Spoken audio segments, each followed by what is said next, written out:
I see little murtis of Damodara and Yashoda to celebrate the month of Kartik, the month of Damodara. So perhaps we should discuss this very special Lila, which we're all familiar with. There's something about Krishna Lila that even we already know the story, we want to hear it again. And as someone once said, when you listen to Krishna's pastimes, it is never that you have not heard it before. You've heard it before, and yet we want to hear again. When I think of Damodar, I think of thieves.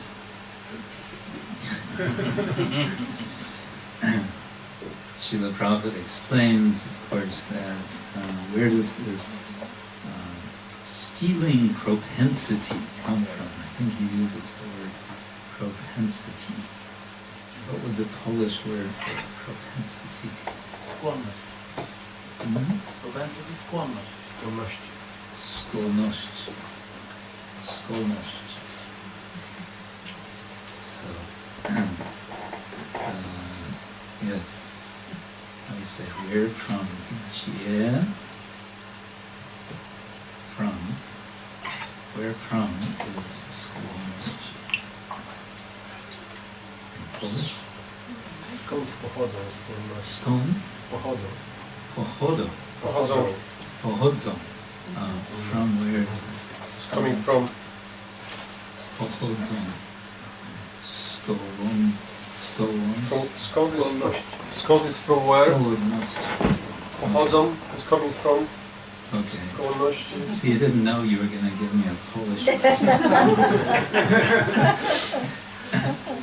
I'm thinking, actually, why bother to go to Poland? There's some Polish out there. It's not the left in Poland. Yeah, there's something.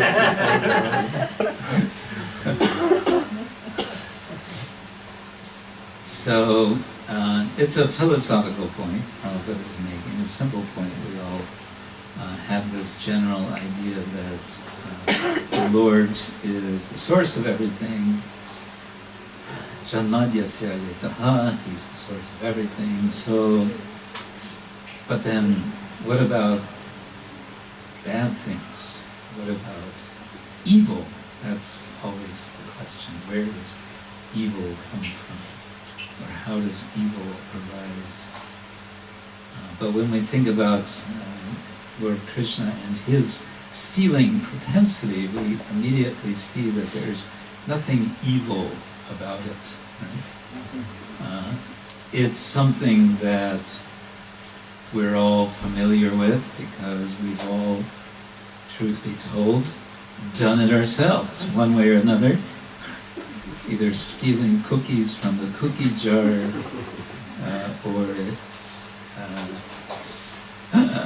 or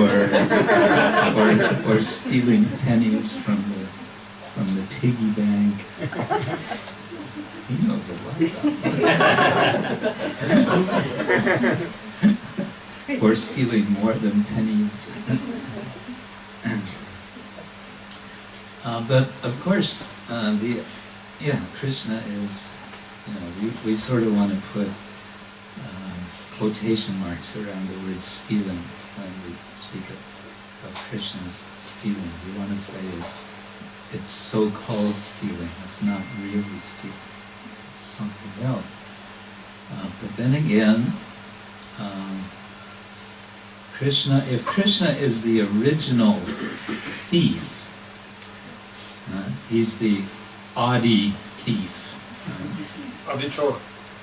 Adi Chor. Adi Chor, yes, he's the Adi Chor. Then we can reflect about not just that he is stealing milk products, and so we understand that he is not a vegan,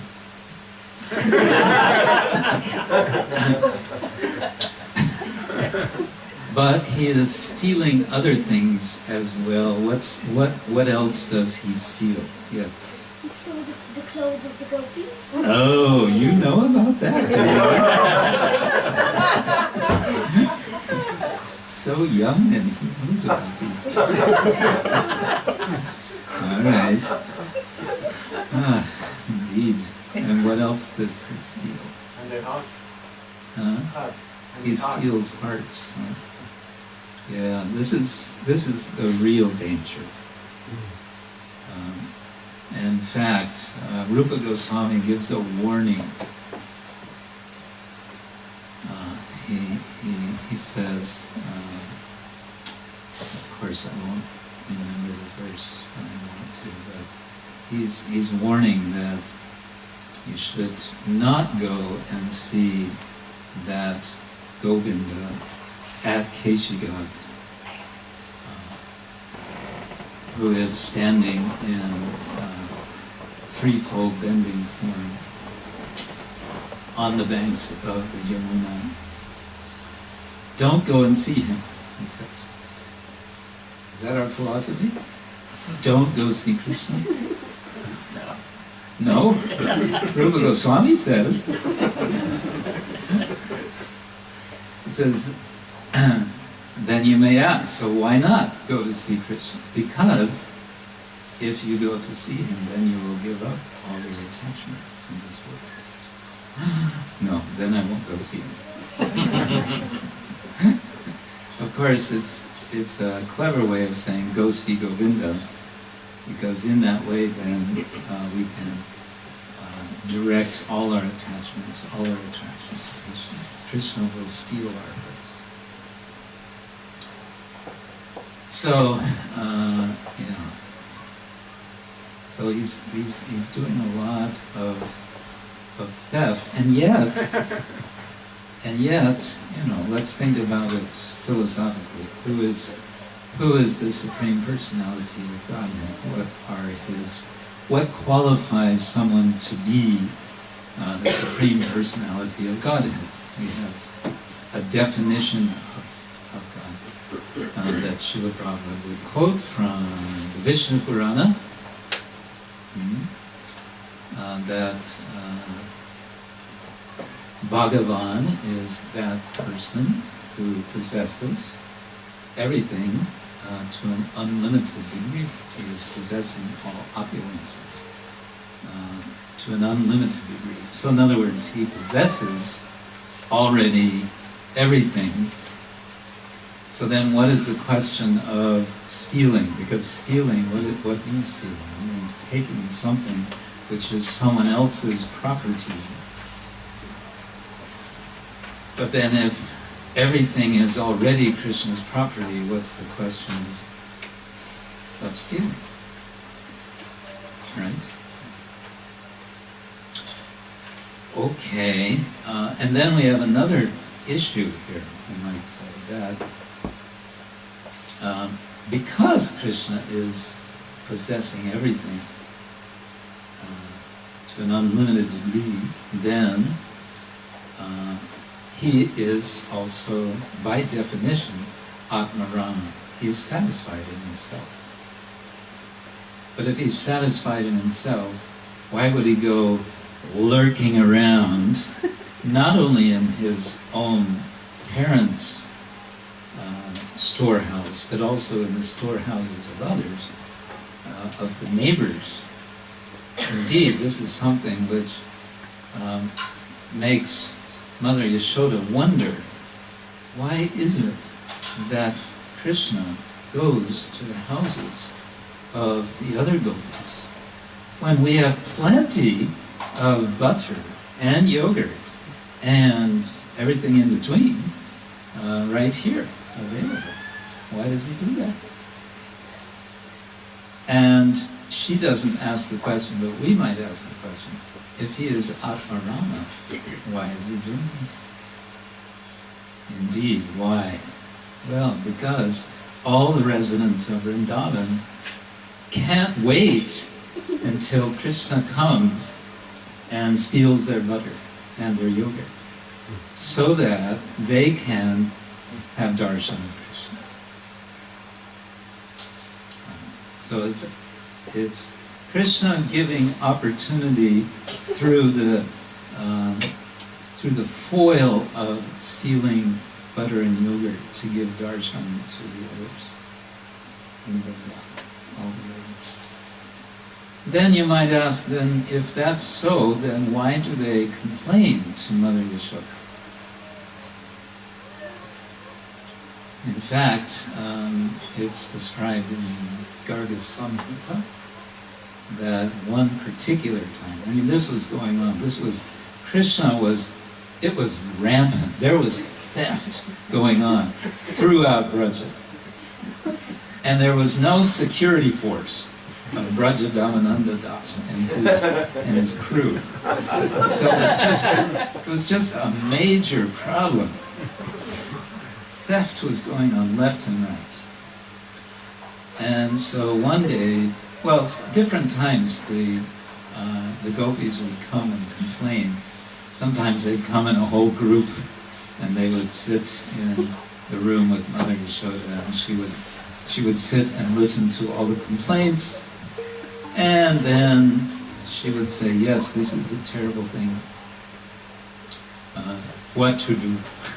And then after they had expressed all of their frustration, they would just say, don't worry about it.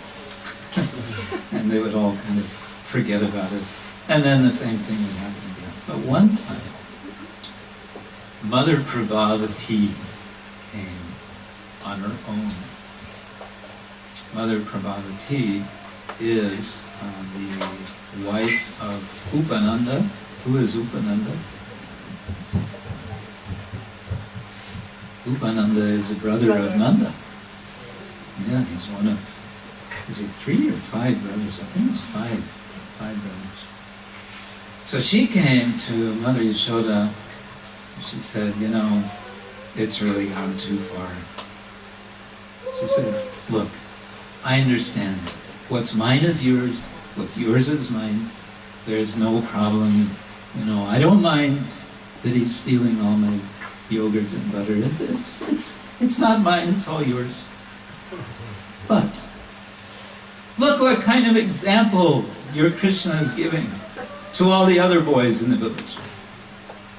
Now they're all thinking this is, you know, the thing to do. This is the cool thing to do, right? Do young boys tend to follow the example of other young boys? They sure do, and that can be a problem sometimes, right? So she said, you know, this is not good. If you don't train your son properly, what's going to happen to our whole village? And Mother Yashoda says, you know, you're right.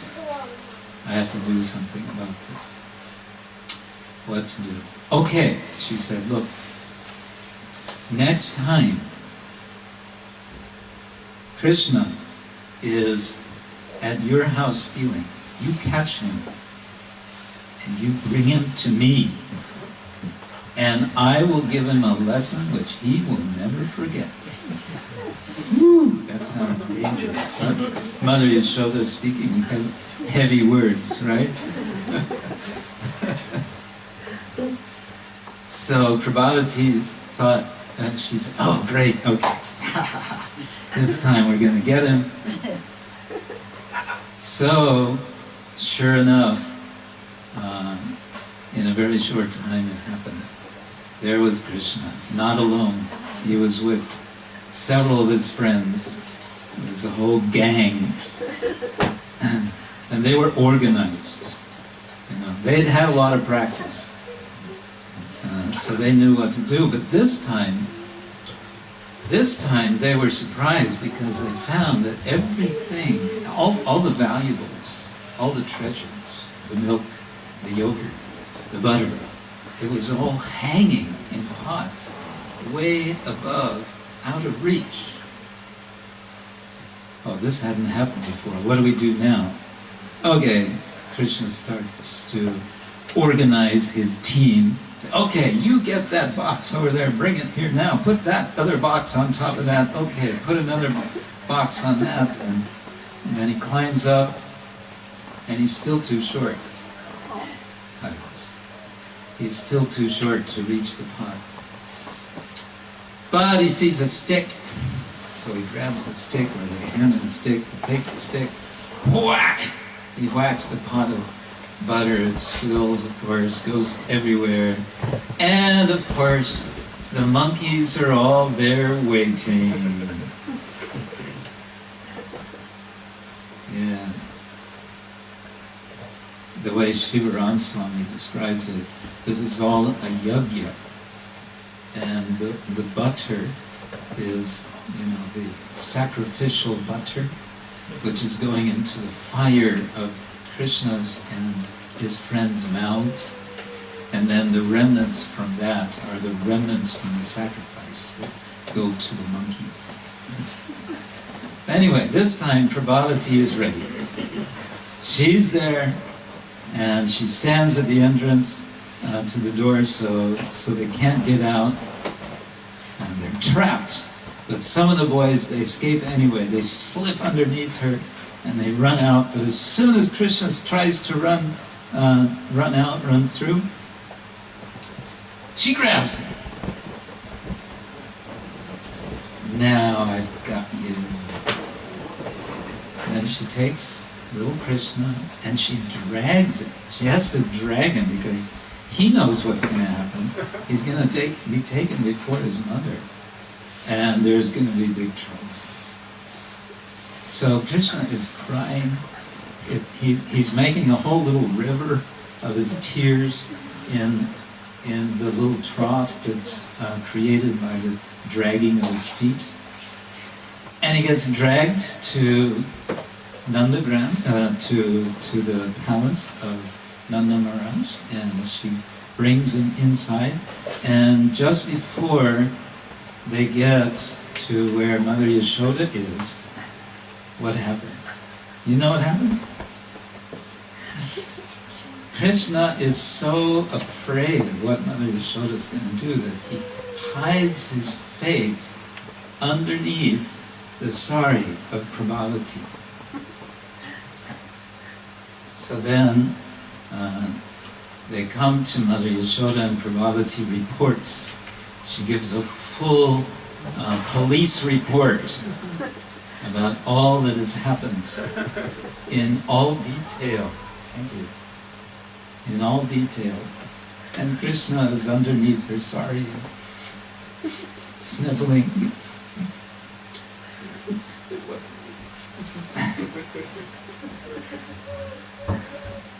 And then Mother Yashoda says, Krishna, let me see you. Pulls off the sari, and it's not Krishna. Who is it?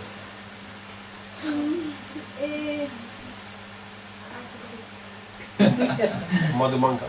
No, it's not Madhumanka. It's her son. No, it's not a girl. It's her son. It's Prabhavati's son, Kandava. Kandava. Same size, different person. And he's just kind of standing there. What's going on? Prabhavati is totally embarrassed. Mother Yashoda is kind of looking quizzically like, what, you know, why are you bringing your son to me? What's all this about? And so Prabhavati turns around with her son, dragging her son back with her, scolding her son. We're getting animation of the whole thing. It's brilliant. We're getting a sort of stereo demonstration. And on the way back, he turns again into Krishna. And, you know, Krishna looks up and smiles. And Prabhavati looks at him and says, you know, what are you doing? And Krishna says, he wags his finger at Prabhavati. And what does he say? He threatens her. He says, if you do this again, if you try to catch me again and try to bring me to my mother, You have a husband. huh? That she has her husband. Yes, then I'll make it that it'll be your husband who's with you.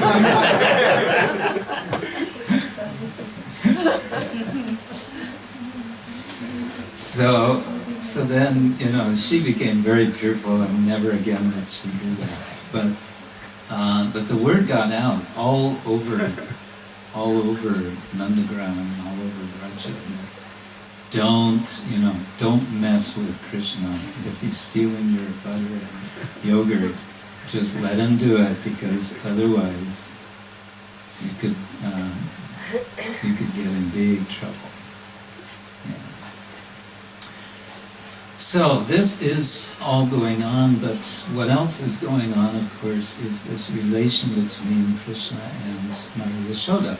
And this relation is, as we know, very sweet, and it's very strong.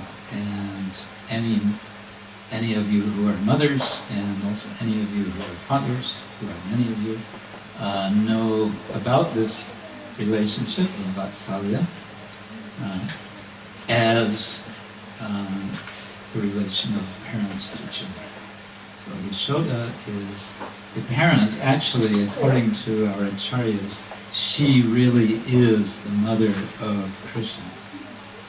Yeah. It appears, there's all kinds of complexities in how Krishna appeared kind of simultaneously as Yashoda's son and Devaka's son. But in any case, that's what at least Vishwanath Chakravarti Thakur, he says such things. In any case, that relationship is very strong and very sweet, and it's exhibited especially in this pastime. But it's exhibited in an interesting way, because instead of Mother Yashoda, just overflowing with affection, in this particular situation, she becomes angry. Have you ever become angry at your child? Never. It's happening all the time, right? Where does that come from? It comes from the Supreme Personality of Godhead. So, we know what happens. At one point, Mother Yashoda decides it's time to, in fact, teach this boy a lesson, and so she decides the best way to do it. I don't know if you've ever tried this with your children, but she decides, I don't know if she decides it's the best, but she decides it's the only way to do it, to restrain him from his stealing propensity, is to tie him up.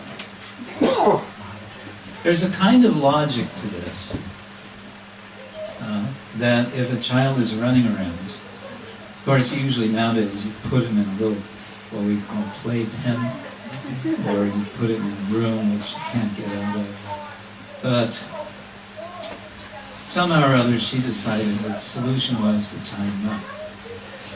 Some people might say, well, this sounds to me a little like child abuse. But at least in this particular situation, this particular culture, the particular time, this was the right thing to do. So she thought. That's not what Krishna thought. Krishna thought, she wants to restrict my freedom? No way.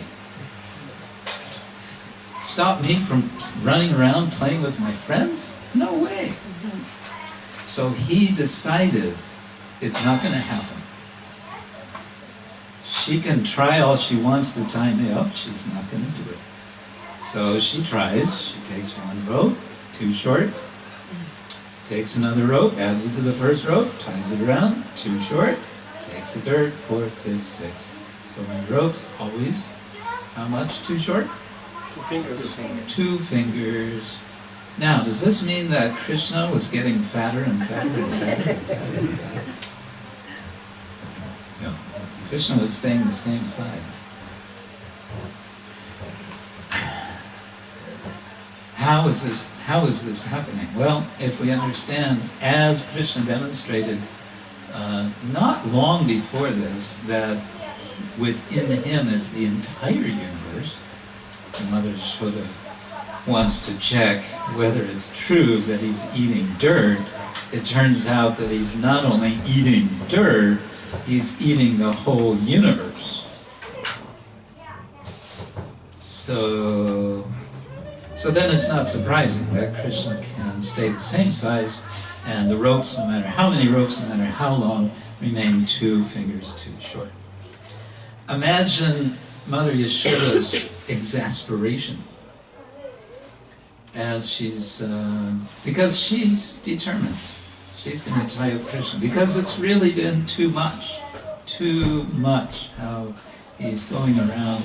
Not just if he would steal of hers, it's his anyway, but stealing everyone else's, no.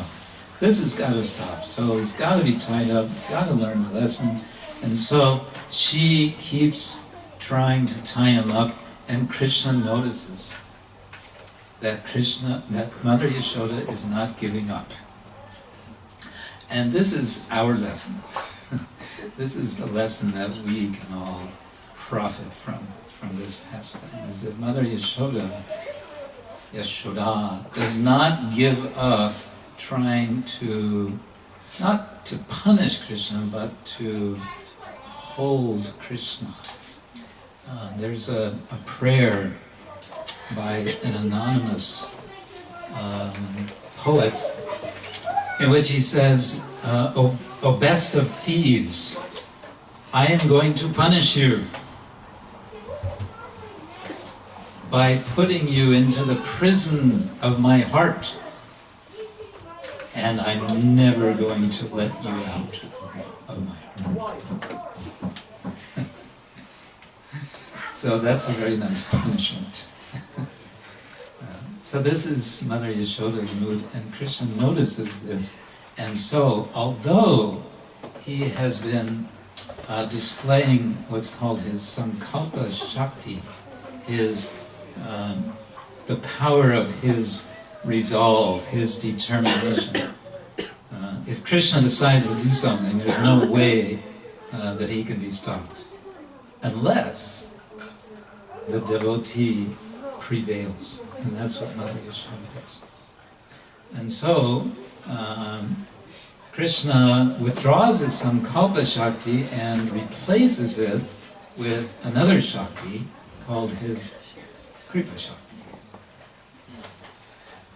And that is represented by one of the 2 fingers that were of the measurement, the 2 fingers shortness of these ropes. The other finger is the determination, the effort of the devotee. The combination of the 2, it's a little, you might say, transcendental mathematical formula. 1 determination plus 1 mercy equals, what does it equal? Getting to Krishna. Okay, getting to Krishna. Yes. Yes, catching Krishna. Sambandha. Yes, Sambandha, we could say that also. Or another way we could put it is Sri Krishna Karshini. This is the attraction of Krishna. There are 6 characteristics of pure devotion, and the last of these, first is Kleshagni, then Shubhada, Moksha Labuddha Krit, Sudurlabha, Sandrananda, Visheshatma, Sri Krishna Karshini Chasa.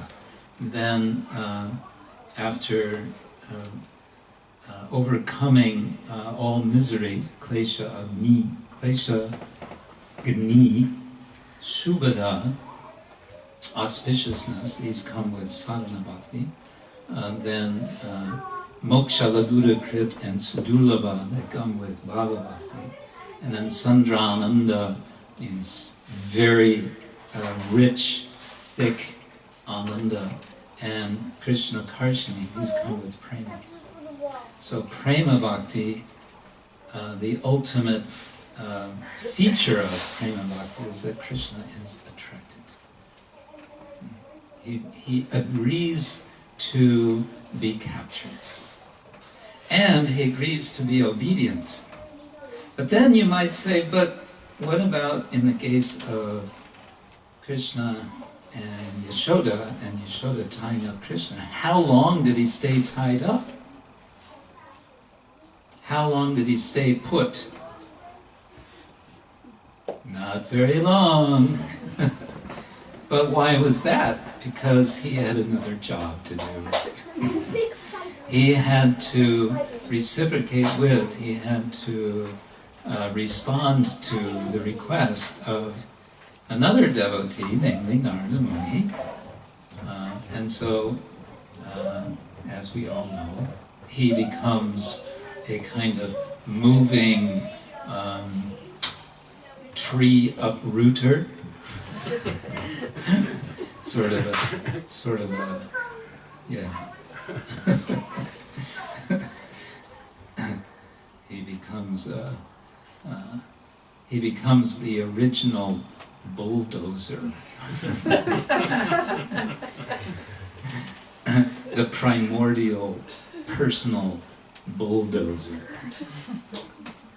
And he pulls down the two trees who are the two forms of Nalakuvara and Manigriva. And by this, the curse blessing of Narada is realized. So this is... Krishna sometimes gets a bit, well, we say in English, when gets into a bind. You know this expression? To get into a bind means, well, to get entangled. So in this pastime, Krishna, we experience all the time the effects of our karma, and so we feel sometimes, or maybe a lot of the time, entangled. In this pastime, Krishna allows himself to be entangled in the desires, in the wishes of his devotees, because he agrees to come under the control of his devotees. Therefore, he's allowing himself to be tied up, and he's pleasing Mother Yashoda, but not for so long, because he's got another job.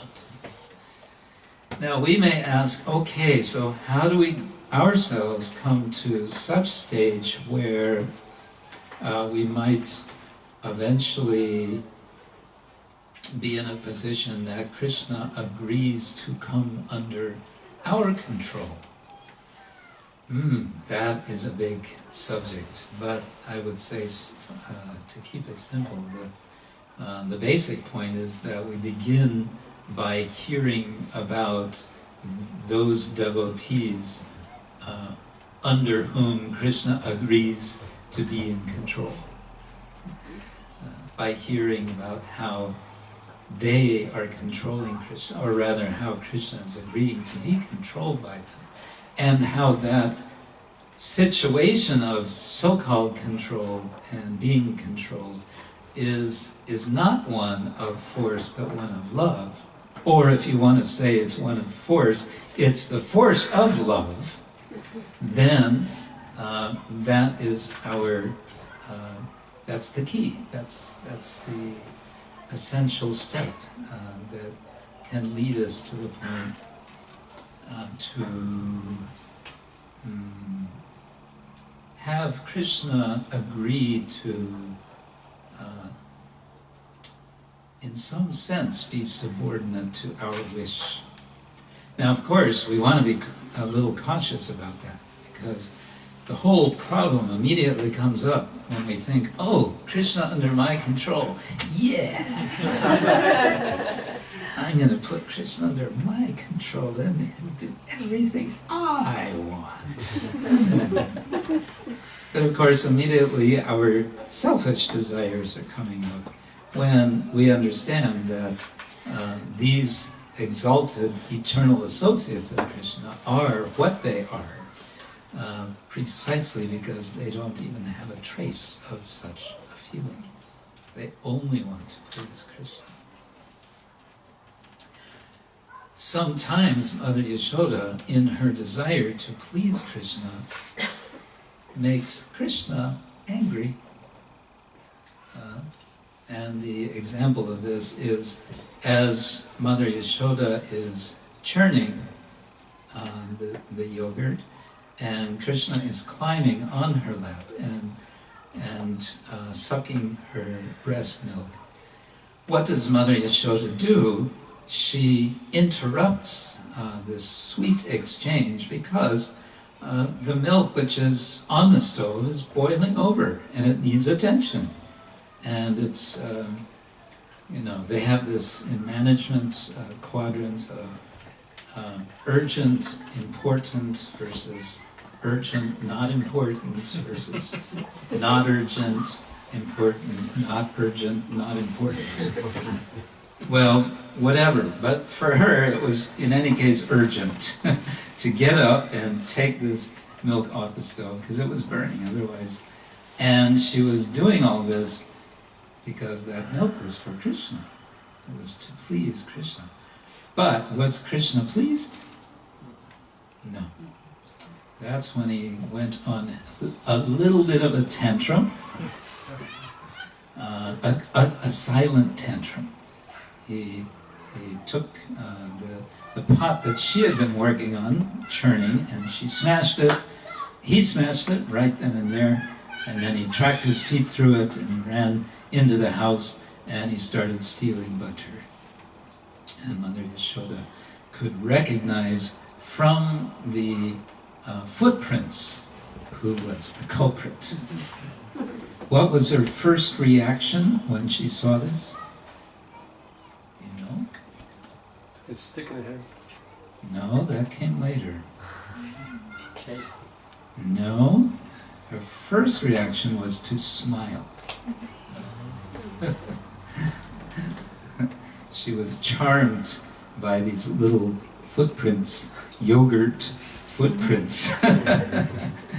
So that's an image of baby Krishna and his yogurt footprints that we can imprint on our minds, and not just in our minds, but in our hearts, especially this month, but throughout the year, as we remember the sweet relation of Krishna and Mother Yashoda, and also as we remember the sweet relation between Krishna and Radha, because at the end of the Damodarashtaka, it glorifies Radha Damodar. And you may wonder, what does Radha have to do with Damodar? Actually, Radha has everything to do with Damodar, but it's explained it's a different Damodar. Same and different. It's Damodar when he's older, and he becomes Damodar in effect again by a glance of Srimati Radharani. At one point, she throws a heavy glance at Krishna that is so heavy that he's completely stunned and frozen in place. He cannot move. So whereas Mother Yashoda had to make all this effort getting one rope, tying another, tying, it's not getting Krishna. For Srimati Radharani, all it took was one heavy glance. So we can see how powerful her control of Krishna is. And yes, in this way we can imprint these impressions on ourselves. Shri Radha Damodara ki jai. Shri Yashoda Damodara ki jai. Any further thoughts about Damodar, or any doubts you have about the possibility of imprisoning Damodara in your heart. Mother Klondana? It's wonderful. I really, Prabhupada says never relax. So Never relax. Never relax. Ah. In Krishna consciousness, Prabhupada Yeah. said. So in Bhaktivedanta manner, when I'm really completely exhausted, I say, my God, I can't relax. I think Srila Prabhupada would tell you, it's okay, you can relax. So I must say, when you say this wonderful story, I will think I completely relax. So happy. Samadhi. Thank you so much.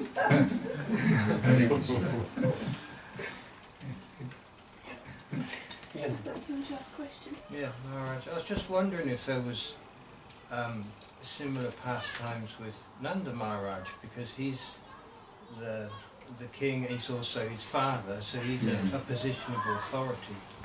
Yeah, over it's interesting Krishna. that he seems to be mainly in the background, isn't it? I can't say anything authoritative, but my impression is that he's always kind of, he's more inclined to indulge Krishna. He's not so much into correcting Krishna. He's more into indulging him. He doesn't seem to see any fault at all in Krishna. I mean, I don't know. I don't remember reading of any time when Nanda Maharaj was, you know, what are you doing? And in fact, when Nanda Maharaj is preparing with his brothers and his colleagues, the other coward men, the yagya, the Indra yagya, and Krishna comes and says, "Daddy, what is this all about?"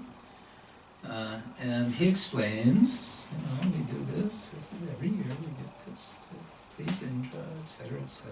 And then Krishna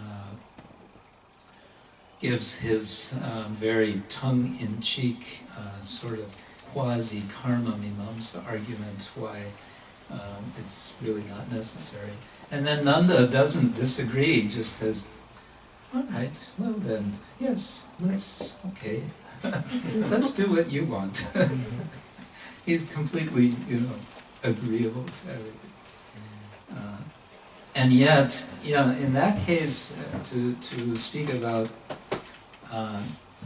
Krishna subordinating himself to Nanda Maharaj, it's almost the other way around, but there's still, he's not, you know, forcing himself on Nanda Maharaj, and Nanda Maharaj is of course, you could say submitting to Krishna, but on the other hand, in the end, it's Nanda Maharaj's desire. Yes, let's do what Krishna wants. He's just so sweet. Yes, why not? And then Krishna, yes, let's do it. So it's a kind of mutual wanting to please each other, I guess you could say.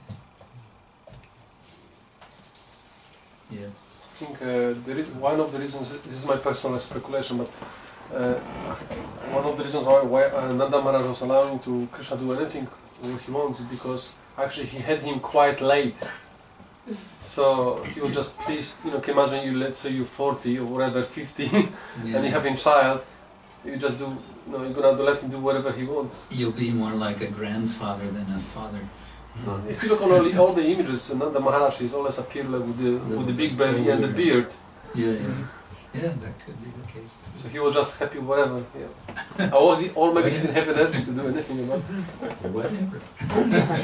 Yeah, that's kind of Nanda Maharaj's mood. Yeah, whatever.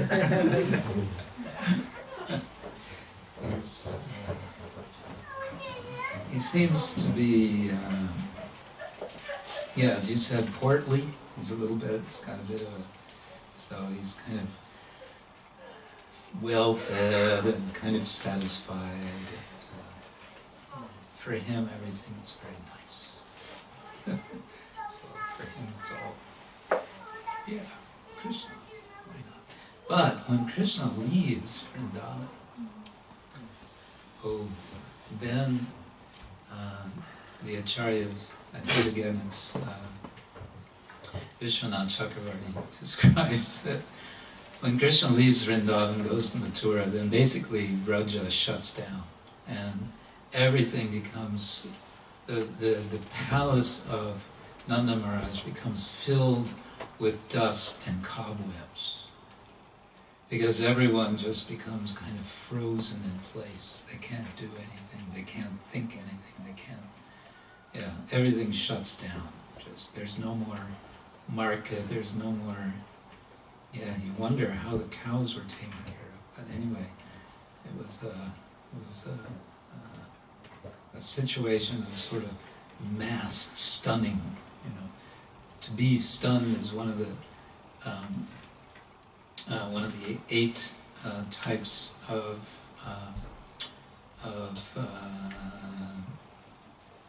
ecstatic symptoms, but in this case, the whole the whole Vraja became stunned. But I was just hearing that again, according to Vishwanath Chakravarti Thakur, Bhanuswami explains this, that there were actually 2 sets of residents of Vraja. So 2 complete sets. So when Krishna left, one set experienced him as having left, and the other set experienced him as being still there. Because Krishna never leaves Vrindavan. Figure that out. That's Krishna. This is,